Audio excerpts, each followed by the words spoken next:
What's up, everybody? Derek Anderson, the DA, and this is my review of Rings of Power, episode number 3. All right, so I'm gonna be honest, guys. I tried to enjoy this. I really tried. I really put in a lot of effort to try to make this a fun experience. Okay, I want to enjoy things, like they say. I try to enjoy things. I'm trying.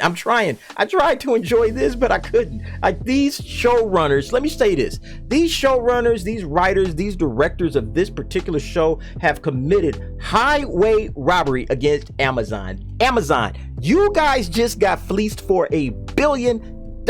Okay, how does that feel, right? You know, because first of all, you spent $1 billion on a show that you probably could have spent 250, maybe $300 million on. You could have probably gotten away with maybe 250 to $300 million. And these guys just basically took that money and spent it on whatever they spent it on and pocketed the rest. Okay, you guys spent $1 billion, and I hope you kept your receipts. All right, I really hope you kept your receipts, because you might want to try to get a refund. Like, whatever you paid these writers, whatever you paid these directors, and whatever you would paid Morfydd Clark, all right? This woman is not a good actress, okay? Nothing against her personally, but she is not a good actress whatsoever. You overspent by a lot, basically, is what I'm trying to say.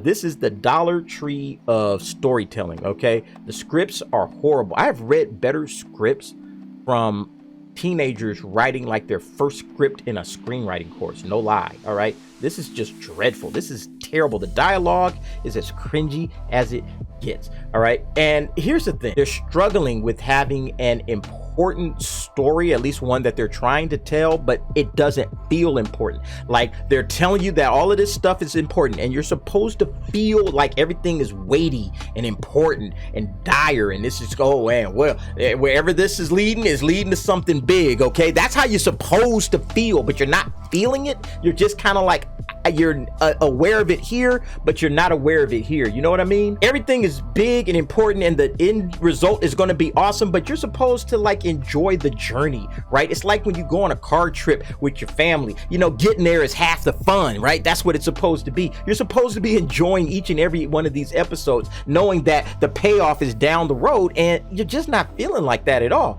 It's like, hey dad, can we just like take a plane to the place next time instead of going on this like 48-hour road trip? Because this isn't happening. I'd rather get there in 3 hours and just get to the point, okay? Because all of this stuff, this muckety muck that you're throwing out there, it's just terrible, and nobody's having a good time. You know, and that's one of the key points in writing. Like, are we invested in what's happening or what will happen to our heroes? Are we somewhat invested in it? And the answer is no, we're not really invested in this at all. This is a really easy show for me at this point to just be like, you know what? I'm just going to wait till the rest of it comes out, and then I'll just binge watch it. That's how I feel right now. But anyway, let's just go over the story points. So, you know, they arrive in Numenor, right? That's where they were headed. The overhead shots of Numenor actually look pretty good. Good job, CGI guys. They at least did their job and got their money's worth for that. But 10 minutes in, like, nothing has happened in this story, right? Like, nothing has happened. And finally, we get to this council scene, right? And Galadriel and the queen are in this little snitty cat fight. It's the stupidest thing ever. And Galadriel is just insufferable, man. And this Morfydd chick, she cannot act for her ass for nothing. All right, cannot act. They are writing this character, this Galadriel character, like she's some kind of a moron. Like, she announces her credentials, you know, like she's this big important person in the elven world, right? And you would think a person like that would understand, like, yeah, you got to have tact and, you know, sophistication, a little bit of art of negotiation. You know, when you're talking to the queen, you got to talk to them a certain kind of way, and you would think that a person that has commanded an army would understand that, right? You know, like a little humility when you're in need, right? You would think they would understand that. You want to get out of here, Galadriel, okay? You're trying to get out of here, and you're standing before the person that can make that happen. You want to get on with your mission, she can help you do that, okay? And what's even worse is you just got through explaining to Hallbrand that, yeah, for some reason, these guys don't seem to like elves. I don't understand it. You know, they seem to have a thing against elves, right? You would think that you would come in there, you know, hey, you know, we got to act like, you know, a little calm, a little reserved. Nah, she just gets in there acting like a goddamn arrogant little snot rag. I have no need of your welcome. Like, man, what the hell is wrong with you? You can even see like Hallbrand over there like, hey, I got this. Like, how are we ever supposed to feel anything for this character when she doesn't have an ounce of sense or humility? All right. I don't get this character at all. She doesn't make any sense. Anyway, we move on. We meet some new characters. We got Elendil. We got his son Isildur for the first time. We meet him, and then we get his sister Iarian. We're about 20 minutes in, and it felt like 50 minutes. Does any of this mean anything so far? These 20 minutes? Nope. Have they established a goal? Yes. But is the journey a slog? Absolutely. It's a boring one. An absolute boring slog, okay? Then they shift gears. They throw it over into the camp where Arendir has been taken as a prisoner, and he's working like a slave.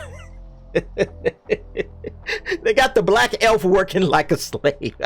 Oh man, how did they let that happen? I just laughed when I saw that, because if there was any other company doing this, right, they would have been like, oh, look at the racistness in this writing. Oh my god, look at the racist undertones here. They get the one black elf and they have him working like a slave. Oh my god, you already know that's how they would be sounding, right? But since it's woke Amazon, it's all good.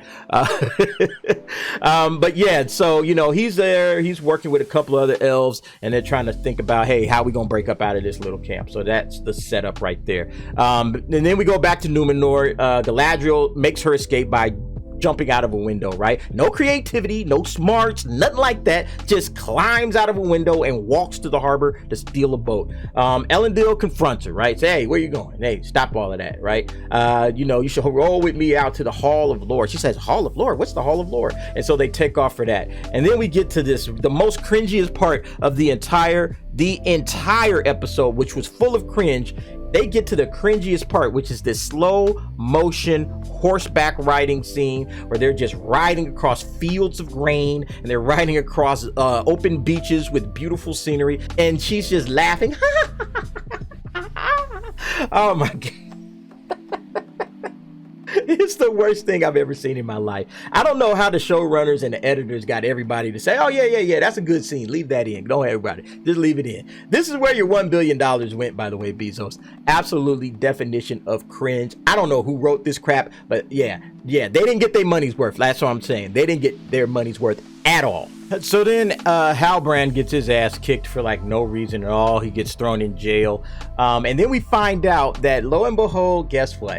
He's a king. It's just like Aragorn all over again. Isn't that something, man? It's like these guys don't have an original idea in their heads, and they couldn't come up one if their life depended on it. Man, it's just funny how badly this show is written. But in any case, Galadriel and Elendil, we're back at the Hall of Lore. They're reading through their scrolls and stories, and like this bad actress is just the worst acting that she's done in the show so far. I mean, it's just terrible. Like, they actually have to kind of boost up her acting with swells of music, and we have to feel like something important and scary is about to happen, and we're not getting it from her, so we gotta kind of incorporate all of these other effects, the looks on Elendil's face along with everything else, because she can't act her way out of a paper bag. But it turns out, they had a plan all along for, if Morgoth was ever defeated, that his little underling, which is Sauron, of course, he'll be planning to set up shop somewhere in the Southlands, and he'll be bringing evil to the world, right? And it's like all of this stuff is this foreshadowing, and it's something huge is coming, all right? Something big is coming. It's something frightening, that's what they want you to get out of that scene. And it's done for dramatic effect, but it lacks any real impact. Why? Because of Galadriel, like, this character has just been this unsufferable witch, and it's like, I don't care about what's going on in her head at this point. Your slow-mo shots of her riding on horseback do nothing to save this character. This character is terribly written. And then we switch to these guys, the Harfoots. Boy, I mean, it's like 40 minutes into the episode, and we finally get into these guys, and it's like it completely ruins any possible forward momentum that you would have had by sticking with these other two stories. They just throw the Harfoots in here. It's like, man, ain't the episode almost over? You guys are finally getting to this stuff. It's like who edited this? Saying, who edited this? Where's the director at? What's going on here?